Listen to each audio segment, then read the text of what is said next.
What's up, everybody? I'm Stan, and welcome to Detail Comics, where we go over comics in detail. This is iRate Reviews, the show where I go over a comic book, its story, its art, give you my impressions, and let you know whether it's something to go back to the shop for or not. I'm going to be talking about Superman number 14, and Superman number 14 is the beginning of a brand new story arc called Multiplicity. So this is from the same team, Peter J. Tomasi, Patrick Gleason, and it looks to be a really interesting story that's kind of not really continuing along with the Frankenstein arc that had just happened, but really starting on its own new path, and it's going to be laying a lot of groundwork for what's going to be happening in the future of Superman. So let's dive right in. The way things start off in this brand new Superman story is that essentially Clark Kent is driving down his back roads, very lackadaisical, not really any kind of care in the world. But immediately when he kind of comes to a stop, he sees Red Sun Superman. So essentially this is the Superman from the multiverse that landed in Russia instead of the United States. And he's just really kind of beat up at this point in time. You can tell that he's been a little bit harried, and ultimately he's been in contact with somebody that's caused some conflict. So Superman, being Superman, immediately jumps out of the truck, transitions into his Superman outfit, and starts to kind of talk to this individual. And you can't really get too far into the conversation before you're kind of accosted by monsters. And these monsters are evidently the people that were hunting down Red Sun Superman. So, we start battling back and forth and smashing different purple beings and all that kind of stuff. And it really makes for a really good fight until the point where Superman's just like, all right, let's finish this. Dude, Red Sun Superman, do you have, heat vision? He's like, of course, I'm Superman. Of course he's got heat vision because he's Superman. So immediately they just wreck the entire house of these people, just lay all the heat vision onto them, and they're no longer really a threat. But at that very point in time, we see this kind of burst of purplish energy, and then all of a sudden the Justice League Incarnate shows up. So the Justice League Incarnate is comprised of a bunch of individuals, so they're different analogs of characters from the Earth universe, so the DC realm. So you've got the Earth 23 version of Superman, which happens to be the president of the United States.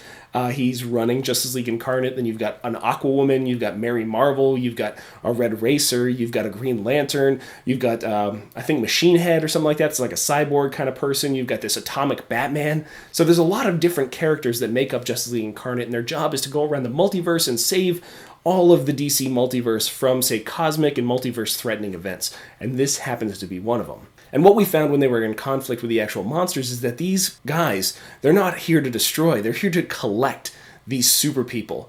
And this is going to make a really serious issue because essentially Superman is a bit of an anomaly. He's not on their list, but Red Sun Superman is, and then somebody else is, and that happens to be the new Superman of China. So at that point in time, we kind of immediately bounce over to where King Kong is. He's kind of paying his homage, his respects to a historical landmark of China. It's got historical significance. His grandfather told him to go there. And then he's kind of, again, accosted by these purple individuals that are looking to collect him as part of their list. While he does put up a bit of a fight, he does ultimately succumb to this kind of black goo. They reach down their throats and pull out these black hole balls and throw them at him, and they act kind of like this encompassing tar. So they cover and coat King Kong with everything, and it just causes him to restrict. He can't use his powers. It's definitely been designed to kind of capture and encapsulate super people. And at that point in time, the Justice League Incarnate, they kind of finally show up. They get there just in time to see him go through the portal, and Superman reaches in, he's trying to take him back, and gets one of those collector monster people. So it's a point in time where they're going to have to interrogate, figure out exactly where he's going, trace Keenan's energy to figure out what's going on. And Superman immediately decides at that point in time that he has to be a part of this rescue operation. He has to save these individual people. And that's when we transition to where the collection has kind of taken place. So we see this entire Matrix-style pod system, these cells that are encapsulating all these individual super people, these different Superman analogs from every single universe of the multiverse. And then there's one in particular character that's being pulled out of his cell at this point in time, and that's Captain Carrot. And Captain Carrot actually used to be a member of the Justice League Incarnate. He gets thrown into this kind of test tube-looking thing, and immediately this orangish-reddish ray of energy kind of blasts at him, and when we flip to the next page, Captain Carrot is unfortunately just a cuddly bunny at that point in time.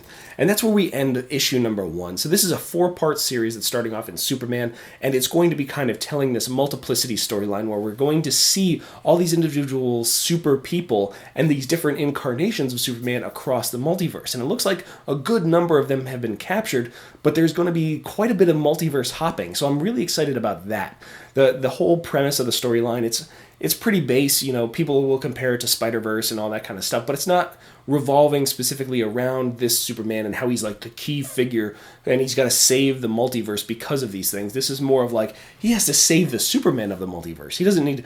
Nobody needs Superman in the multiverse as much as Superman needs to be in there. Nobody needs that. It's not a key pinnacle point of these universes.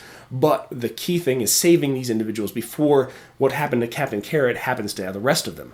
Because this collectible person, this person that's pooling all these super people together, he is out there for some sort of interdimensional energy or some sort of universally or multiversal constant energy source that powers these Superman analogs. And that's going to be probably the big key point, is making sure that they can kind of take this collector to task and figure out exactly what's going on before it's too late. The art is always good. It's not necessarily the most pinnacle of art, but it's definitely something that really enhances the book overall, and I'm really excited to see where it goes at this point in time, because this feels like it's going to be setting up the next story arc, and whatever happens here is going to have real consequences moving forward in the multiverse aspect of things. I'm really excited about that, and the next story arc is going to be like, it looks like it's going to be pretty badass. So I'm really excited about where this one's going, as well as how it leads into the next one. So that's got me reading for the next one. So I highly recommend you guys go check it out if you haven't had the chance already.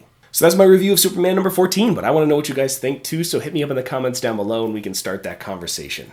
As always, if you like what you see, hit the like button. Don't forget to subscribe right there to get more news, reviews, and commentary on comic books, comic book movies, comic book TV shows and games, and anything and everything inside the world of comics.